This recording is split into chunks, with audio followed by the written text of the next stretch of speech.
Today I'll be teaching the first chapter in biology, and the name of our chapter is Organization in Living Things. So firstly, we have to understand what are living things made of. We know that all living things or all living beings, they are made up of cells. Now the question is that how are these cells organized that they form an organism? So if we just roughly look at this organization, it can be seen in this way. We all know that there are cells. Some of the cells which perform similar kind of function, they gather together and form tissues. Then tissues again, for example, we have neurons in our nervous system. Then the neurons who doing the same function, they come together and form the nervous tissue. Then many tissues again together, they organize and form organs. Like the neurons, they are forming the nervous tissue, and this will again form organs like the brain. Then again, many organs will form an organ system. For example, like the nervous system, and we know that the organs of our nervous system is the brain, the spinal cord, and also the nerves are required for this system. Then again, organ system, many organ systems in a similar way come together and they form an organism. For example, human beings. So nervous system is just one of these systems. There are a lot more other systems, like we have the excretory system, then there is the digestive system and many other systems, and altogether it forms an organism. Now the term that we see here, tissue, this is a new term to us. So let us just discuss about these tissues.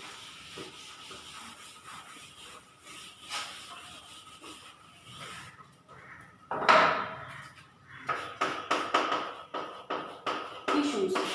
Now this is a term which was coined by a scientist whose name was JEPT, and he coined the term tissue in the year 1792.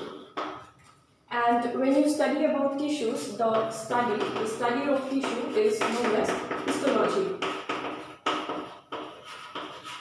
Now let us just see what are these tissues.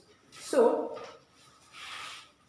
tissues are basically a group of similar cells in structure that come together and perform a similar kind of function. For example, I had given the example earlier, we had the neurons, and the neurons, they come together and form the nervous tissue. Next, if you see, tissues, as plants and animals, we are different organisms. The tissues in us also differ. So if we talk about tissues can be broadly classified into two types. They can be plant tissues and animal tissues.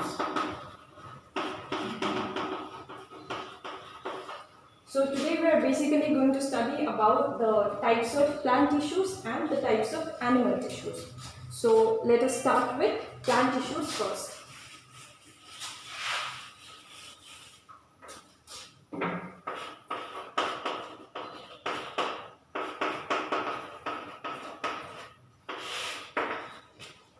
Now, if you ever observe a plant, you will see that a plant is very small at the beginning.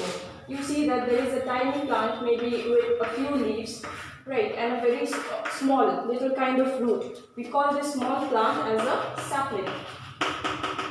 Next, if you observe the same sapling after years, you will see that this has grown to become a plant. A tree, actually. You will see that it has increased in size. So, it has increased in size in what sense? You will see that it has increased in height. You will see that there is a gradual increase in height, plus the sapling that we had first taken was very thin. Now you will observe that it has increased in thickness as well. So this increase in thickness, or there is an increase in the girth of the tree. So how does this transformation occurs from a little plant to a big tree? So there for this transformation, nothing but cells are responsible. Now let's just look at what cells.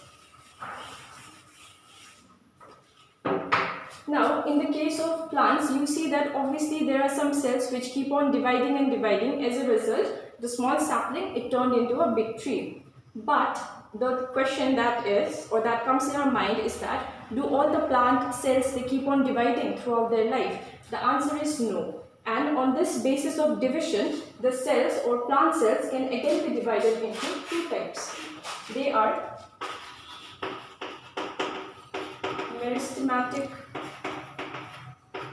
tissues, which is made up of meristematic cells, and the second one is permanent tissues, which are made up of permanent cells. Now, permanent tissue, hence it is made up of those kind of cells which keep on dividing and dividing. Okay, so these are basically the dividing cells. On the other hand, permanent tissues are those tissues of the plant which comprises of non-dividing cells, which consists of non-dividing cells. Now again, to have a better understanding of these tissues, these meristematic tissue and permanent tissue can further be divided into various types. So let's just look at them one by one. So this meristematic tissue, it can be divided into three types. The first one is apical or apical meristematic tissue.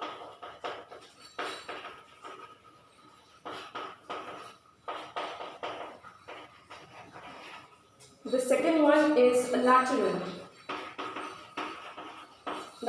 meristematic tissue, and the third one is intercalary meristematic tissues. Now you will say, how from meristematic tissues it is again divided into three parts. Now what is the basis of division? Here you will see that a plant, when it is growing, basically the meristematic tissues are located in the plant. But where are they located? If you see a small sapling, you have leaves here.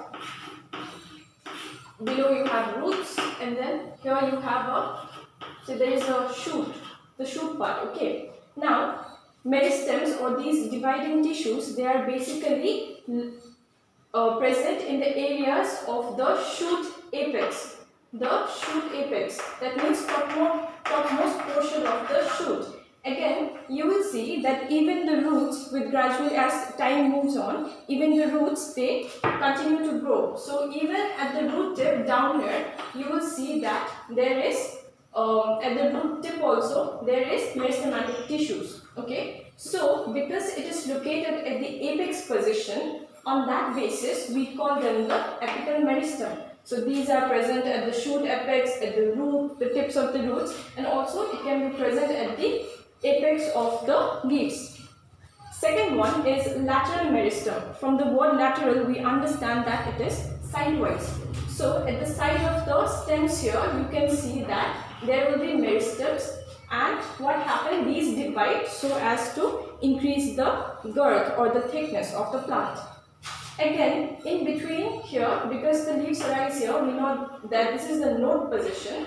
So in between the internodes also, there are meristematic tissues. This meristematic tissue is known as intercalary meristem, and it helps in elongation of the internode. Alright.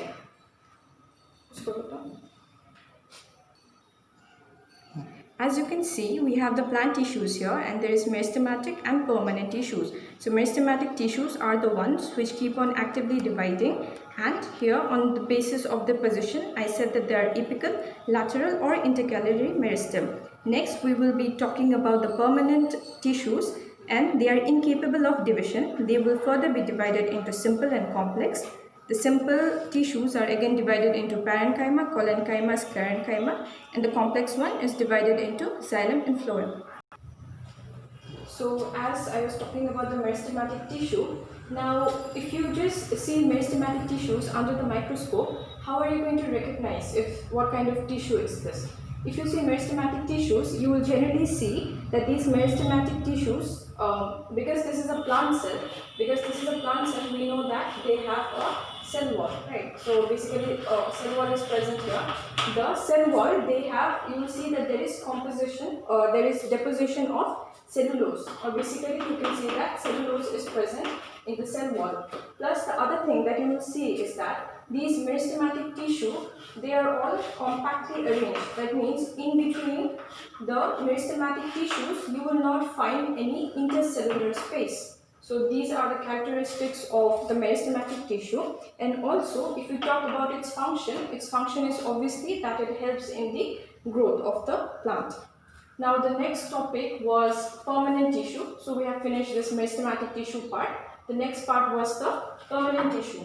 So permanent tissue, if you see, can be divided into simple and complex. Now, how are you going to divide it into simple and complex? The way of division here is based on the type of cell. What happens is that in case of simple permanent tissues, these are the tissues which do not, obviously they are incapable of division. And if you see here, the cells which comprise or compose this tissue, they are basically of one type. Suppose these are the cells, you will see that all the cells are of similar type, okay?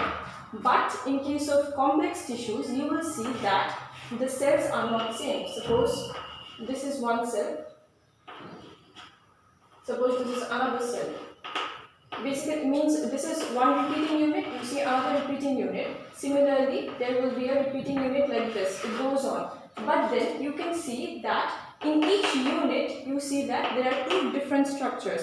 So in complex tissue, you can understand it like more than one type of tissue, more than one type of cell, they make the complex tissues. Now let us just look at the simple tissues one by one. The first one is parenchyma. So parenchyma cells, these are the ones which you will find maximum in a plant body. So when you see a plant body, the maximum number of cells that are there are parenchyma. Then you can see that these can be of various shapes. They can be spherical, they can be oval, they can even be rectangular in shape. They can be rectangular in shape as well. You will see that they have a dense cytoplasm. So the material inside the cell here is the cytoplasm. You will see that it has lots of cytoplasm, and you will also see that a nucleus will be present inside the cell. The main function of this parenchyma cell is to store the food and assimilate it in the plant. For example, we can see this diagram here. See, these are the parenchyma cells. In between the cells, you can find spaces here. These are the intercellular spaces. This is the cytoplasm, and here we can see the nucleus. This is basically a cross section. So if you take a pipe here, you cut it like this. This is a cross section. You'll be able to see like this, right, round. And when you take a longitudinal section, you will be able to see it in this way. Similarly, a cell can also be divided into, the section can be obtained in two forms. So this is a cross section when you cut it like this horizontally, and this again is a longitudinal section. So you can see that the cells are present in a long form. Okay. The second type of cells or tissues that we have here is a collenchyma. This collenchyma is basically the mechanical tissue. We have to know that plants, they need a lot of mechanical strength because they stand in one position. So this collenchyma, it basically gives strength to the plant, and also it gives them elasticity. It gives them elasticity. That means if you see a plant, sometimes very strong winds, there are winds. So what happens is that you will see that the plant eventually it bends and do not breaks off. So so these collenchyma cells are responsible, which is giving them mechanical strength and also the elasticity so that it does not break off. These cells, some of the collenchyma cells, they may consist of chloroplast. Chloroplast is a green pigment. Okay, so if they have a chloroplast, what can they do? They can make food in the form of sugar. The next one is sclerenchyma cells. These cells are basically the dead cells. Okay, if you see their cell wall, you will see that their cell wall, the cell wall of these cells, these are highly lignified. These are lignified. Lignified means that the cell wall, they have lots of lignin. This is a component which gives hardness to the plant or to the cell. I have the image here. This is again a cross-sectional view here, and this is a longitudinal view. The thing that you see in this red color, actually it shows the lignin. It shows how thick lignin is there in the cell wall.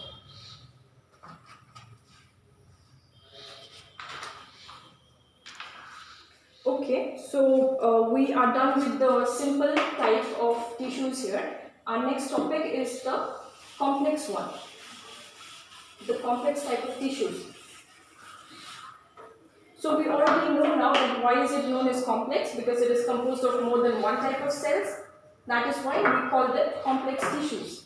Now again, this is further divided into xylem and phloem. We have earlier heard the name xylem and phloem. We very well know that xylem is responsible for the conduction of water in the plant and phloem is responsible for the conduction of food in the plant. Okay, so these two are the complex type of tissues. Now, xylem also, because we said that it is not made of just one type of cells, that means that there are different cells of which the xylem is made. So let us just see what are the cells or the elements of which the xylem is made.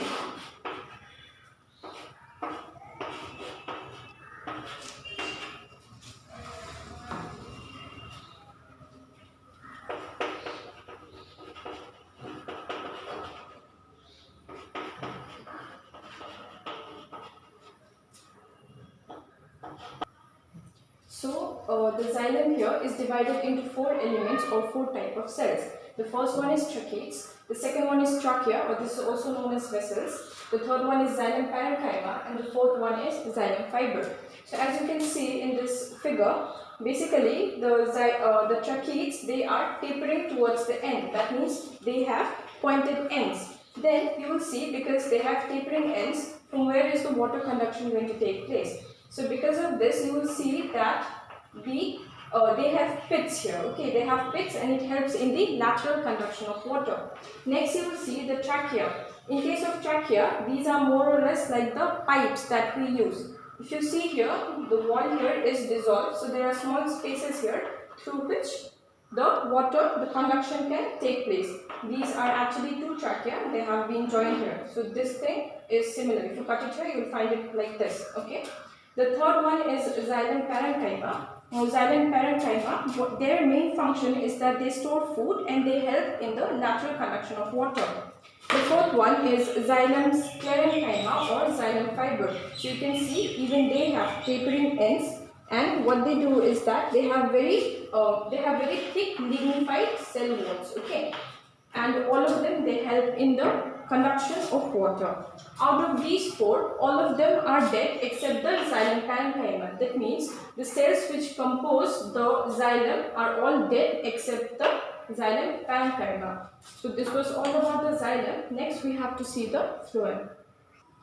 Now the phloem, it is also made up of four types of cells or elements, and those are sieve tubes, companion cells, phloem parenchyma, and the phloem fiber. So if you see this diagram, this is basically these pipe-like things that you see here. These are the sieve tubes. These are the sieve tubes, and you will see with the sieve tube there are attached small cells here. These cells, these are known as the companion cells. The sieve tube, they help in the conduction of water. You can see through these, and then the companion cells, they are associated with the sieve tubes. Next, the phloem parenchyma, it basically stores food and helps in its lateral conduction. And finally, the fourth one, the phloem fiber. Here again, you can see it is spindle shaped, that is, it is with tapering ends, and then this provides mechanical strength to the tissue. Now, this is almost opposite to the xylem in one way, that in this phloem, out of four of the cells, all three cells are alive, or you can say that they are not dead except the phloem fiber. So all the three of them, these are active cells, and basically the phloem fiber here, it is the dead cell, and it provides mechanical tissue, mechanical strength to the phloem. Okay. Now, after finishing the plant tissues, our next topic is going to be animal tissues. So, as plants and animals are different, the tissues which comprise them are also different. Now, in the case of animals, tissues are divided on the basis of their function. So, on what function they carry, on that way or on that basis, they are divided. So, basically there are four types of tissues which can be seen in animals. They are epithelial tissue, muscular tissue, connective tissue, and the nervous tissue. First, we're going to talk about the epithelial tissue. Now, this this is the simplest kind of tissue that we'll be seeing, and this tissue, what it does is that it mostly lines many of the organs, and it creates a barrier which separates one organ or one organ system from another so that they can function properly. You can see them in many organs, like you can see them in the lining of the buccal cavity. That means these cells are even present in the lining of your mouth, that is the buccal cavity. Now, epithelial tissue again can be divided into 4 types. They are squamous epithelium, cuboidal, columnar, and ciliated. If you see in squamous epithelium, what happens is that the cells here, they are very flat. It's more or less like scales. Okay, so these are squamous epithelium. If you see, when you put these cells together also, suppose they fit in together like this.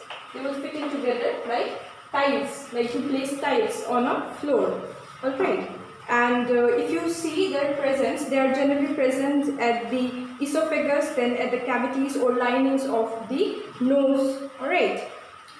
And the next thing is that their function, their basic function is that whichever organ they are lining, their function is to protect that organ from any kind of injury. It can be mechanical injury or any other kind of injury. So that was about squamous cells. The second one is cuboidal. Now, from the name cuboidal itself, we can understand that these cells are more or less cubical in shape. Okay, so from there the name cubical has come. Now, these cubical cells, they will occur in the kidney tubules, and also you can find them in the glands, like you have the salivary gland, you have the sweat glands, and their function is basically absorption and excretion, and they also provide mechanical support. The next one is columnar epithelium. So this also, from the name we can understand that they are more or less column-like. Okay, that means you can see that their length is more than their breadth. Alright, and you can see that these are basically present in the small intestine, lining of the small intestine, in the stomach. Alright, and also you can see that these are present in the mucous membrane. Its function is, it includes absorption and also secretion. For example, mucus is secreted in the mucous membrane, so it helps in that function. The third one is ciliated epithelium. You will see that here the cells, they have some kind of projections, thread-like projections. These projections are known as cilia, and because they have cilia, they are known as ciliated epithelium. They are basically found in the, you can find them in the linings of the trachea, in the bronchi, kidney tubules, and their basic function is that the rhythmic movement of the cilia helps in the movement of solid particles, for example mucus, through the ducts. Alright. So we are done with this epithelial tissue. The next tissue is muscle tissue. Now, the muscular tissue is again divided into 3 forms or 3 types of muscles. It can be, those are striated muscles, unstriated muscles, and cardiac muscles. Now, the word striated means having stripes. So, if you look at the muscles here, you will see that they are long and tubular, okay, and you will see that there are alternate bands of dark and light stripes. So, there are alternate bands. That is why these muscles are known as striated muscles. And also, if you see these muscles, they are joined to the bones. So there is a connection between the muscles and the bones, and because these muscles, they join the the muscles to the bone. That is why it is also known as skeletal muscle. Also, if you see, suppose when you are wanting to say smile, what do you have to do? You have muscles in your face, right? So you need to use those muscles. So the muscles that you use in this case are striated muscles. Why? Because these muscles on your face or in your face, they will not function unless and until you wish, or unless and until your brain orders, right? So this is also known as voluntary muscles. Why voluntary? Because you can control their movement. Okay, and these kind of muscles, as I said, they are present in your arms also, like in your biceps, your triceps. Alright. The second type is the unstriated muscles. Here you will see these are also known as the smooth muscles because they do not have any bands. See, they do not have any bands. That is why they are known as unstriated muscles. One more thing here is that these muscles are not in your control. So these are involuntary muscles. These are also known as involuntary muscles because you cannot control their movement. Alright, and the example of this is movement of the food in your alimentary canal. So there are muscles there also. Also opening and closing of tubes are the involuntary movement. Okay. Moreover, even in your eyes you have the iris, so you know that also is involuntary. Its movement, the movement of the muscles there is involuntary. And the last one is cardiac muscles. This is basically related, from the word cardiac we understand it's basically related to the heart. And this muscle is a combination of, you know, it shows both type of muscles. Because somewhere you can see that there are bands or stripes, so there is striated muscles also and unstriated muscles. Somewhere you will see that these are smooth. Okay, and these muscles, they are basically located in the wall of the heart. And these muscles, they contract and relax. We know that because obviously it's required for the functioning of the heart, and they keep on doing this from early embryonic stage until death. So you can see here, this is the skeletal muscle. You can see that there are alternate bands of dark and light bands. So that is why we call them the striated muscles. Next we have the cardiac muscles. You can see here no bands are there, but if you see closely you can see the stripes here. So this is the cardiac muscle, and then this is the smooth muscle, which is also known as the unstriated muscles. You can see that there are no striations present here.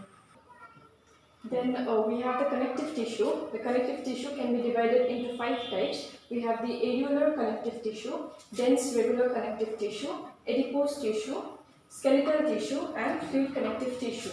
Now, firstly, what are the areolar connective tissue?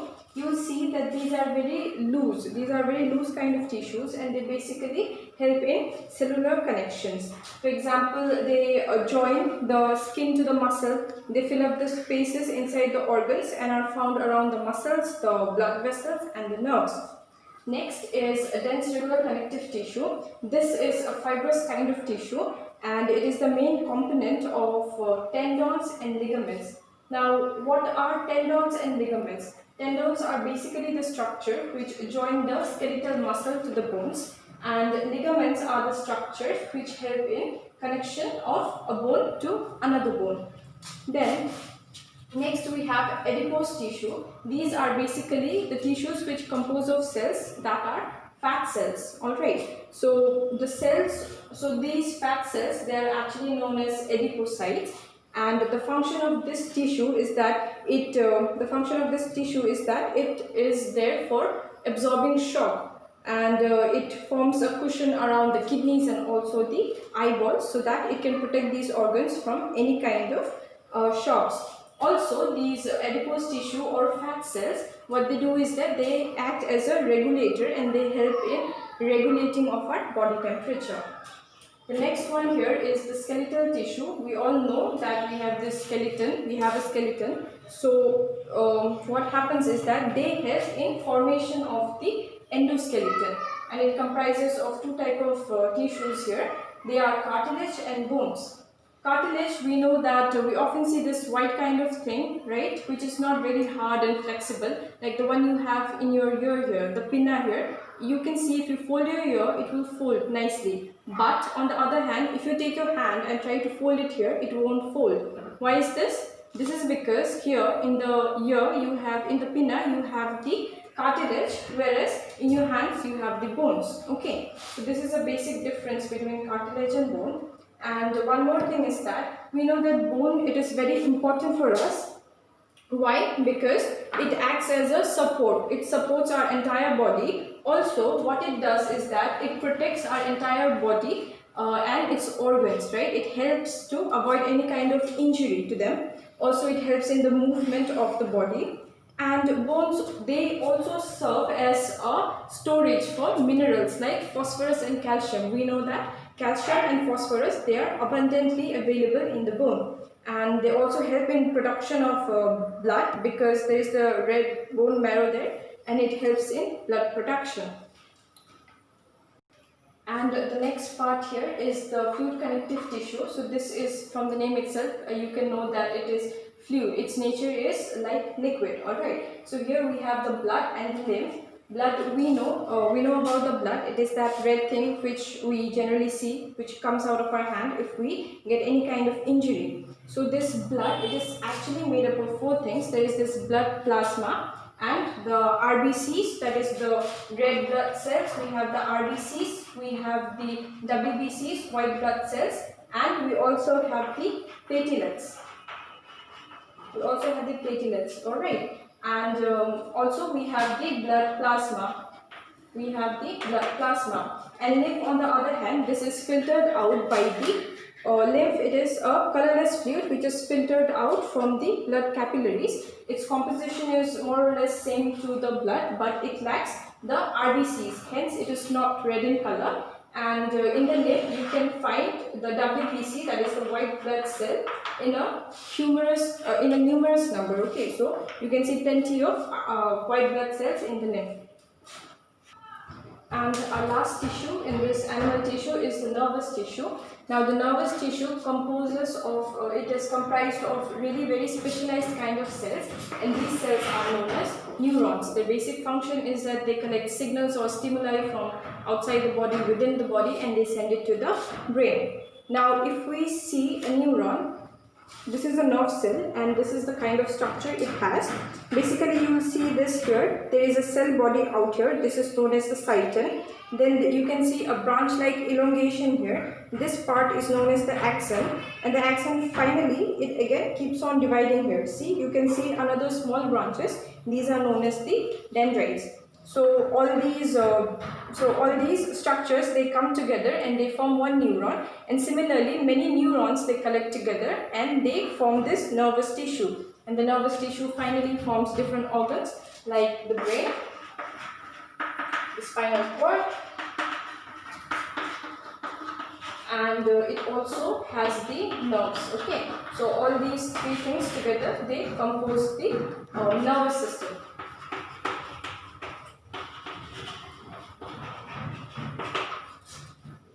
So this was all, and the quick this thing, I'll just show you this one. This is the chart that we just did under animal tissue. You can actually see here all the name of all the tissues that we have done.